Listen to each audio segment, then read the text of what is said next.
പിതാവിനും പുത്രനും പരിശുദ്ധാത്മാവിനും സ്തുതി, ആദിയിലെ പോലെ ഇപ്പോഴും എപ്പോഴും എന്നേക്കും ആമേൻ. മാരാനാഥ യൂട്യൂബ് ചാനലിലൂടെ ദൈവവചനം കേൾക്കുന്ന എല്ലാ പ്രിയപ്പെട്ടവർക്കും ക്രിസ്തുയേശുവിന്റെ നാമത്തിൽ സ്നേഹവന്ദനം നിങ്ങളെ മുന്നമേ അറിയിക്കട്ടെ. പ്രിയമുള്ളവരെ, ഒരിക്കൽ കൂടെ നിങ്ങളെ ഈ ശുശ്രൂഷയിലേക്ക് സ്വാഗതം ചെയ്യുന്നു. വരുന്ന ധനഹായ്ക്ക് ശേഷം വരുന്ന ഒന്നാമത്തെ ഞായറാഴ്ചയിലെ വായനകളെ കുറിച്ചാണ് നമ്മൾ കഴിഞ്ഞ ദിവസം ധ്യാനിച്ചു പോകുന്നത്. സന്ധ്യാവായനയും പ്രഭാത വായനയും നമ്മൾ അല്പമായി ധ്യാനിച്ചു. ഇന്ന് നമ്മൾ ധ്യാനിക്കുന്നത് പഴയ നിയമ പുസ്തകത്തിൽ നിന്നും ലേഖനങ്ങളിൽ നിന്നാണ്. നമ്മളെ തന്നെ പൂർണ്ണമായി സമർപ്പിച്ചുകൊണ്ട് ഒരാൾക്ക് പ്രാർത്ഥിച്ച് ആരംഭിക്കാം. നിത്യനും വാഴ്ത്തപ്പെട്ടവനുമായി ഞങ്ങൾ സ്വർഗീയപിതാവേ, ഈ നല്ല സമയത്തിനായി നന്ദിയോടെ സ്തുതിക്കുന്നു, സ്തോത്രം ചെയ്യുന്നു, മഹത്വപ്പെടുത്തുന്നു. തിരക്തത്താൽ ഞങ്ങളെ കഴുകണമേ, വിശുദ്ധീകരിക്കണമേ. നന്മകളാലും ഐശ്വര്യങ്ങളാലും ഞങ്ങളെ നിറയ്ക്കണമേ. യേശുവേ, ഞങ്ങളുടെ സ്നേഹം അനുഭവിക്കുവാൻ തക്കവണ്ണം, അങ്ങയുടെ സ്നേഹം രുചിച്ചറിയുവാൻ തക്കവണ്ണം ഞങ്ങൾക്ക് പരിശുദ്ധാത്മാവ് ഞങ്ങളെ നയിക്കണമേ, ഞങ്ങൾ നിറയണമേ എന്ന് പ്രാർത്ഥിക്കുന്നു. പരിശുദ്ധ അമ്മേ, ദൈവമാതാവേ, സകല വിശുദ്ധന്മാരെ, ശുദ്ധിവിധികളെ പ്രാർത്ഥിക്കണമേ. യേശുവിൻ്റെ അൻപുള്ള നാമത്തിൽ ചോദിക്കുന്നു, കൃപയുടെ കേട്ടുത്തരം തരുമാറാകണമേ. ആമീൻ. ഹല്ലേലൂയ. പ്രിയമുള്ളവരെ, ഉൽപ്പത്തി പുസ്തകമാണ് നമ്മൾ പഴയ നിയമത്തിൽ നിന്ന് ആദ്യമായിട്ട് വായിക്കുന്നത്. അത് 25-ാം അധ്യായം 19 മുതൽ 34 വരെ വാക്യങ്ങളാണ്. അതിൽ ഒന്നാമത്തെ ചിന്ത ഏശാവിൻ്റെയും യാക്കോബിൻ്റെയും ജനനമാണ്. രണ്ടാമത്തെ ചിന്ത 30-ാം അധ്യായത്തിൻ്റെ 36 മുതൽ വാക്യങ്ങളിൽ നിന്നാണ്.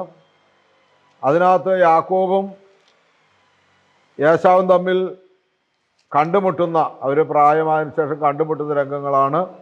നമുക്ക് അല്പസമയം അതിലൂടെ ഒന്ന് കടന്നു പോകാം. 25-ാമത്തെ അധ്യായം 19 മുതൽ വാക്യങ്ങൾ നമ്മൾ വായിക്കുമ്പോൾ അബ്രാഹത്തിൻ്റെ പുത്രനായ ഇസഹാക്കിൻ്റെ വംശാവലി എന്ന് പറഞ്ഞാണ് അവിടെ തുടങ്ങുന്നത്. ഇസഹാക്കിന് 40 വയസ്സുള്ളപ്പോൾ അവൻ റെബേക്കായെ ഭാര്യയായി സ്വീകരിച്ചു. അവൾ പദ്ദാൻ-അരാമിലുള്ള ബെത്തുവേലിൻ്റെ പുത്രിയും ലാബാന്റെ സഹോദരിയുമായിരുന്നു. അവർ അരാമായരായിരുന്നു. ഇങ്ങനെയാണ് അതിൻ്റെ ആരംഭം. 21-ാമത്തെ വാക്യം, ഇസഹാക്ക് തൻ്റെ വന്ധ്യയായ ഭാര്യയ്ക്ക് വേണ്ടി കർത്താവിനോട് പ്രാർത്ഥിച്ചു. കർത്താവ് അവൻ്റെ പ്രാർത്ഥന കേൾക്കുകയും റെബേക്ക ഗർഭിണിയാവുകയും ചെയ്തു. ഈ ഭാഗം മക്കളില്ലാത്ത ദമ്പതികൾ വളരെ ശ്രദ്ധാപൂർവം വീക്ഷിക്കേണ്ടതാണ്. കുഞ്ഞുങ്ങളില്ലാതെ വരുമ്പോൾ അവിടെ ഇവിടെയൊക്കെ പോയതിനു ശേഷമല്ല കർത്താവിലേക്ക് തിരിയേണ്ടത്. കർത്താവിലേക്ക് തിരിയേണ്ടതല്ല, കർത്താവിനോട് പ്രാർത്ഥിക്കുകയും കർത്താവിൽ ആയിരിക്കുകയും ചെയ്യേണ്ടതാണ്. അബ്രാഹത്തിൻ്റെ മകനായ ഇസഹാക്ക് അവന് കുഞ്ഞുങ്ങളില്ലാതിരുന്നപ്പോൾ അവൻ തൻ്റെ ഭാര്യയ്ക്ക് വേണ്ടി കർത്താവിനോട് പ്രാർത്ഥിച്ചു. ഈ പ്രാർത്ഥന കർത്താവ് കേട്ടു. അതിൻ്റെ ഒരു അനന്തരഫലം എന്താണെന്ന് ചോദിച്ചാൽ, ഇങ്ങനെ പ്രാർത്ഥിച്ച് ഗർഭിണിയായതുകൊണ്ട് അവളുടെ ഉദരത്തിൽ കിടന്ന് കുഞ്ഞുങ്ങൾ മല്ലിട്ടപ്പോൾ അവൾ കർത്താവിനോട് ചോദിച്ചു, ഇങ്ങനെയെങ്കിൽ എനിക്ക് എന്ത് സംഭവിക്കും? അപ്പോൾ പ്രാർത്ഥിക്കുന്ന വ്യക്തികളാണെങ്കിൽ എല്ലാ കാര്യങ്ങളും പ്രാർത്ഥിച്ച് തീരുമാനമെടുക്കും. എല്ലാ കാര്യങ്ങളും പ്രാർത്ഥിച്ച് ദൈവത്തോട് ആലോചന ചോദിച്ചിട്ടേ തീരുമാനിക്കുകയുള്ളൂ. ഇവിടെ ഒന്നാമത്തെ ചിന്ത, മക്കളില്ലാതിരുന്നപ്പോൾ മക്കൾ ഉണ്ടാകുന്നതിന് വേണ്ടി ദൈവത്തോട് പ്രാർത്ഥിച്ചു. ഇവിടെ ഭർത്താവ് പ്രാർത്ഥിച്ചു എന്നാണ് എഴുതിയിരിക്കുന്നത്. രണ്ടാമത്, ഗർഭിണിയായ ഭാര്യ ഗർഭകാലത്ത് അതിൻ്റെ അസ്വസ്ഥതകൾ വയറിനകത്ത് അനുഭവപ്പെട്ടപ്പോൾ അന്നേരവും അവൾ പ്രാർത്ഥിച്ചു ദൈവത്തോട്, എനിക്ക് എന്താണ് ഇങ്ങനെ അസ്വസ്ഥത? ഞാൻ ഇങ്ങനെ പോയാൽ വല്ലതും സംഭവിക്കും, എനിക്ക് എന്ത് സംഭവിക്കും എന്ന് ചോദിച്ചു. അപ്പോൾ ഗർഭകാലത്ത് ഡോക്ടറെ കാണുമ്പോൾ മാത്രമല്ല, ഓരോ അസ്വസ്ഥത സമയത്തും ആ അസ്വസ്ഥതകൾ വെച്ച് ദൈവത്തോട് പ്രാർത്ഥിക്കണം. ദൈവത്തോട് പ്രാർത്ഥിക്കാത്ത ഒരു ഗർഭാവസ്ഥ ദമ്പതികൾക്കുണ്ടാകരുത് എന്ന് ഓർപ്പിക്കുകയാണ്. ഇന്നിപ്പോൾ ഗർഭാവസ്ഥ എന്നൊക്കെ പറയുമ്പോൾ വലിയ ആഘോഷമാണ്. ഭർത്താവ് ഭാര്യയുടെ വയറിനെ ചുംബിക്കുന്നു, അത് ഫോട്ടോ ഇടുന്നു, എൻ്റെ ഭാര്യ ഗർഭം ധരിച്ചു എന്നുള്ള, അല്ലെങ്കിൽ എനിക്കൊരു കുഞ്ഞ് ജനിക്കാൻ പോകുന്നു എന്നുള്ള വലിയ സന്തോഷങ്ങളൊക്കെ ലോകത്തോട് അറിയിക്കുമ്പോൾ എത്രമാത്രം ദൈവത്തോട് പ്രാർത്ഥിച്ചിട്ടുണ്ടാവും, ദൈവസന്നിധിയിൽ എത്രമാത്രം താഴ്മപ്പെട്ടിട്ടുണ്ടാവും എന്നൊക്കെ ഒന്ന് ആലോചിക്കുന്നത് നല്ലതാണ്. ഈ ആഘോഷങ്ങളൊക്കെ നിന്ന് പോയി കഴിഞ്ഞിട്ട് ഈ മക്കളെ വെച്ചുകൊണ്ട് നമുക്ക് മുന്നോട്ട് യാത്ര ഇനിയും ഒത്തിരി ഉണ്ടല്ലോ. ഈ മക്കളുടെ വളർച്ച, അവരുടെ പഠനം, അവരുടെ യൗവനം, അങ്ങനെയൊക്കെ പോകുമ്പോൾ മാതാപിതാക്കന്മാരും മക്കളും തമ്മിലുള്ള ഈ വയറ്റിനകത്തുള്ള ചുംബനം മാത്രമാണോ, വയറ്റിനകത്ത് കിടന്നുള്ള ഈ ഫോട്ടോഷൂട്ടൊക്കെ മാത്രമുള്ളോ, അതെയോ മുന്നോട്ട് പോകുമ്പോഴും അതൊക്കെ മാതാപിതാക്കന്മാരും മക്കളും തമ്മിലുള്ള ബന്ധത്തിൽ എത്രമാത്രം അടിത്തറ പാകുമെന്നൊക്കെ ഉള്ളത് ചിന്തിക്കേണ്ടിയിരിക്കുന്നു പ്രിയമുള്ളവരെ. അതുകൊണ്ട് ഇതൊക്കെ ചെയ്യുമ്പോൾ തന്നെയും ഒരിക്കൽ കൂടെ ഓർത്തുകൊള്ളുക, മക്കളില്ലാത്തവരുടെ വേദനകൾ കൂടി മനസ്സിലാക്കുക. മക്കൾ ഉള്ളവർ, അല്ലെങ്കിൽ വിവാഹം കഴിഞ്ഞു അധികം നാൾ തികയുന്നതിന് മുമ്പ് തന്നെ, അധികം നാളാകുന്നതിന് മുമ്പ് ഗർഭം ധരിച്ചു മക്കളായി, ഇവരൊക്കെ ചിന്തിക്കുക, ഇതിലൂടെയൊക്കെ നമ്മൾ മുന്നോട്ട് പോകുമ്പോൾ ഒരു വിവാഹം കഴിഞ്ഞിട്ട് 10 കൊല്ലമായി, 15 കൊല്ലമായി, 20 കൊല്ലമായി, 40 കൊല്ലമായി ഒരു കുഞ്ഞില്ലാത്ത വ്യക്തികളെയൊക്കെ, ആ ദമ്പതികളെയൊക്കെ നമുക്ക് ഒന്ന് മനസ്സിൽ കണ്ട് ഒരു തുള്ളി കണ്ണീര് വീഴ്ത്തി ദൈവസന്നിധിയിൽ, ദൈവമേ എത്ര വലിയ അനുഗ്രഹമാണ് നീ എനിക്ക് നൽകിയിരിക്കുന്നതെന്ന് പറയുവാനൊക്കെ കഴിയുന്നുണ്ടോ എന്ന് പരിശോധിക്കുക. ഇവിടെ രണ്ടാമത്തെ കാര്യം ഞാൻ നിങ്ങളോട് പറഞ്ഞു. ഒന്ന്, മക്കളില്ലാതിരുന്നുകൊണ്ട് ഇസഹാക്ക് പ്രാർത്ഥിച്ചു. 2, ഒരു കുഞ്ഞുണ്ടായി, കുഞ്ഞിനെ ഗർഭം ധരിച്ചപ്പോൾ ഗർഭാവസ്ഥയിലുണ്ടാകുന്ന അസ്വസ്ഥതകളെ ദൈവത്തിൻ്റെ മുന്നിൽ വെച്ചുകൊണ്ട് ഇതാ റെബേക്ക പ്രാർത്ഥിക്കുകയാണ്. ഈ 2 പ്രാർത്ഥനയ്ക്ക് ഉത്തരം ലഭിക്കുകയാണ്. ഒന്നാമത്തെ പ്രാർത്ഥനയ്ക്ക് റെബേക്ക ഗർഭിണിയായിട്ടുള്ള ഉത്തരമാണ് ലഭിക്കുന്നതെങ്കിൽ, രണ്ടാമത്തെ പ്രാർത്ഥനയ്ക്ക് ദൈവം അരുളി ചെയ്യുകയാണ്, നിന്റെ ഉദരത്തിലുള്ളത് 2 വംശങ്ങളാണെന്ന് പറയുകയാണ്. എന്ന് പറഞ്ഞാൽ 2 വ്യക്തിയാണ്, അവർ 2 ജനതയാണ്, അവർ 2ആയി പിരിയും എന്നും ഒന്ന് മറ്റേതിനേക്കാൾ ശക്തമായിരിക്കുമെന്നും മൂത്തവൻ ഇളയവന് ദാസ്യവൃത്തി ചെയ്യുമെന്നൊക്കെ ദൈവം അരുളി ചെയ്യുകയാണ്. ഹല്ലേലൂയ. എൻ്റെ പ്രിയമുള്ളവരെ, അത് വളരെ ശ്രദ്ധാപൂർവം നമ്മൾ അതിനെ വീക്ഷിക്കേണ്ട ഒരു കാര്യമാണത്. ശ്രദ്ധാപൂർവം വീക്ഷിക്കണം. എന്താണെന്ന് വെച്ചാൽ, ഗർഭാവസ്ഥയിൽ ഇങ്ങനൊരു അവസരം ഉണ്ടായപ്പോൾ, ഒരു പ്രശ്നമുണ്ടായപ്പോൾ അതിനെ വ്യക്തമായി ദൈവം അവർക്ക് നിർദ്ദേശം കൊടുക്കണം. അതുകൊണ്ടായിരിക്കാം അമ്മ, ഞാൻ മുമ്പ് പല പ്രസംഗത്തിൽ പറഞ്ഞിട്ടുണ്ട്, അമ്മ യാക്കോബിനെ എന്ന് പറഞ്ഞാൽ ഇവിടെ പറഞ്ഞിരിക്കുകയാണ്, മൂത്തവൻ ഇളയവന് ദാസവൃത്തി ചെയ്യും. അപ്പോൾ മൂത്തവന് ജ്യേഷ്ഠാവകാശത്തിലേക്ക് അമ്മ നയിച്ചതിൻ്റെ പിന്നിൽ ഈ ദൈവ വെളിപ്പെടുത്തലായിരിക്കാൻ കാരണമുണ്ട്. ഇവിടെ ഇസഹാക്കിനല്ല, അപ്പനല്ല ദൈവം വെളിപ്പെടുത്തിയത് അമ്മയ്ക്കാണ്. അതുകൊണ്ട് അമ്മമാരെ ശ്രദ്ധിക്കുക. നിങ്ങൾക്കും നിങ്ങളുടെ മക്കളെക്കുറിച്ചും നിങ്ങളുടെ കുടുംബജീവിതത്തിൻ്റെ ഭാവിയെക്കുറിച്ചൊക്കെ നിങ്ങൾ പ്രാർത്ഥിക്കുന്നവരാണെങ്കിൽ ദൈവം വെളിപ്പെടുത്തി തരും. അവിടെ അങ്ങനെ വെളിപ്പെടുത്തി തരുമ്പോൾ അത് ജീവിത പങ്കാളി അറിഞ്ഞോ അറിഞ്ഞില്ലയോ, ഇഷ്ടപ്പെട്ടില്ലയോ, അതൊന്നും നിങ്ങളെ ബാധിക്കുന്ന കാര്യമല്ല. നിങ്ങൾക്ക് നിങ്ങളുടേതായിട്ടുള്ള ഉത്തരവാദിത്വമുണ്ട് ദൈവസന്നിധിയിലെന്ന് തിരിച്ചറിയുക. ഓരോ വ്യക്തികൾക്കും വ്യക്തിപരമായി ദൈവസന്നിധിയിൽ ഉത്തരവാദിത്വമുണ്ടെന്ന് തിരിച്ചറിയുക. ഇവിടെ ഈ റെബേക്ക എന്ന് പറയുന്ന ഈ സ്ത്രീക്ക്, ഈ ഭാര്യയ്ക്ക് ദൈവം അരുളി ചെയ്തു, നിങ്ങളുടെ കുട്ടികൾ 2 ജനതയാണ്, അവർ 2ആയി പിരിയുമെന്ന്. അവരങ്ങനെ തന്നെയാണ്.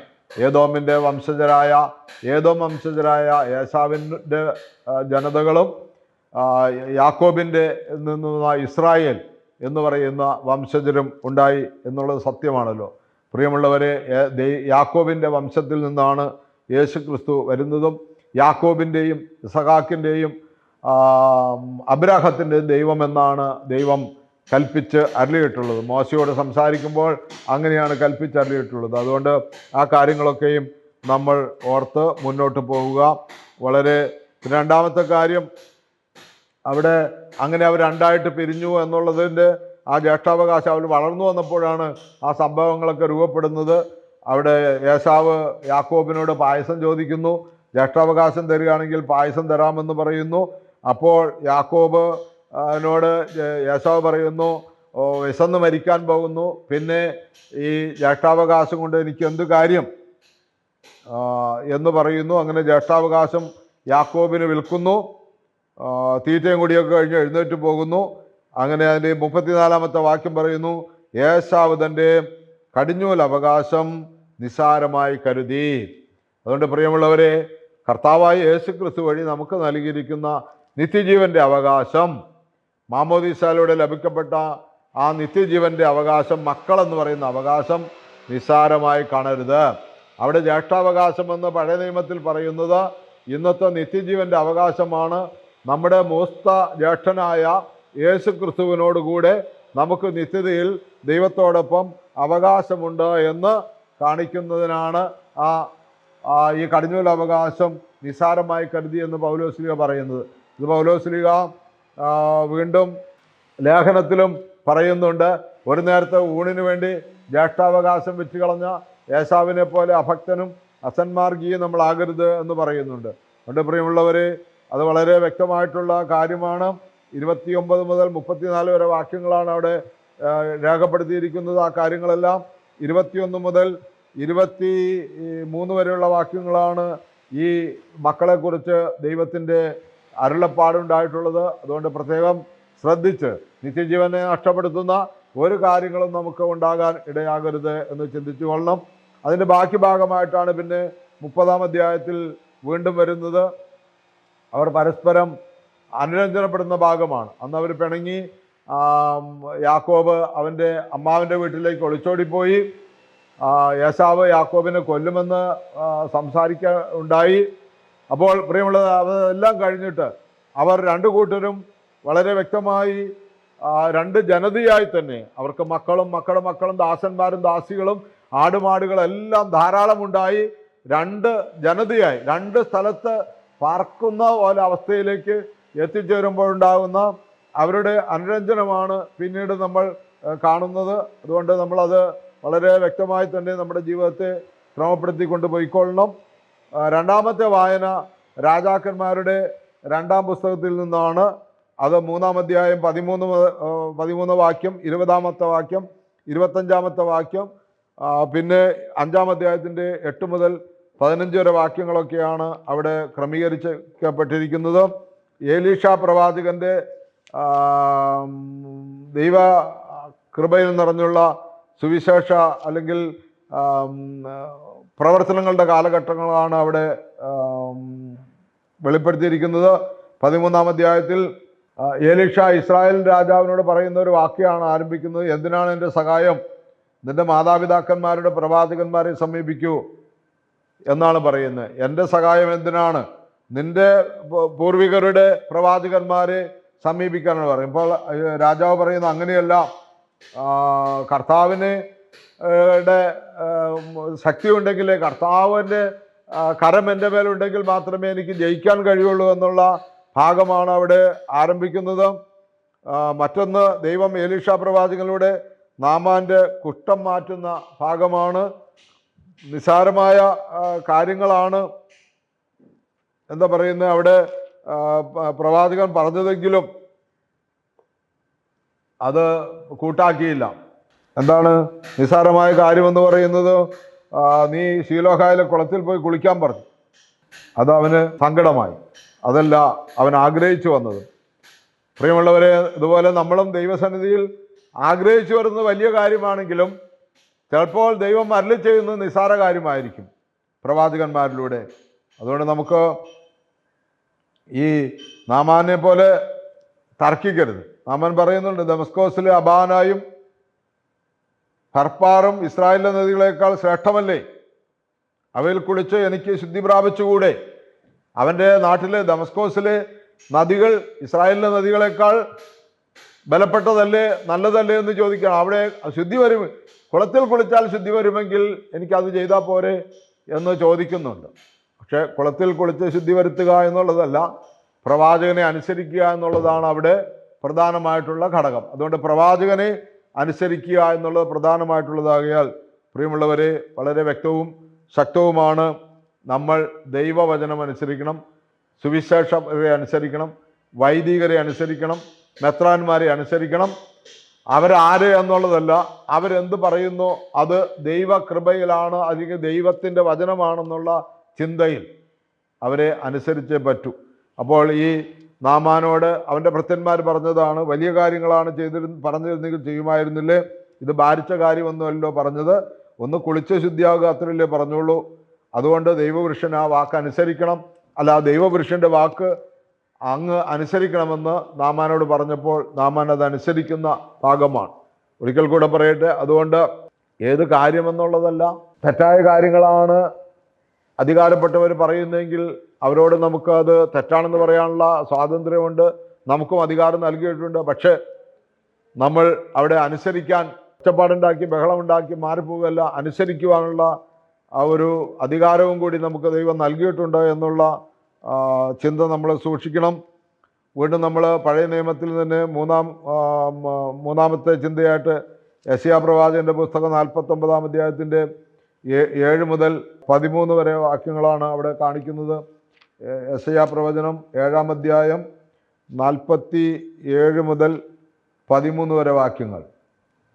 ഇസ്രായേൽ ജനം പ്രവാസത്തിൽ നിന്ന് ജെറുസലേമിലേക്ക് തിരിച്ചു വരുമെന്നുള്ള ആ ഒരു ആനന്ദമാണ് അവിടെ കൊടുക്കുന്നത്. വളരെ പ്രധാനപ്പെട്ട ഒരു കാര്യമാണ്.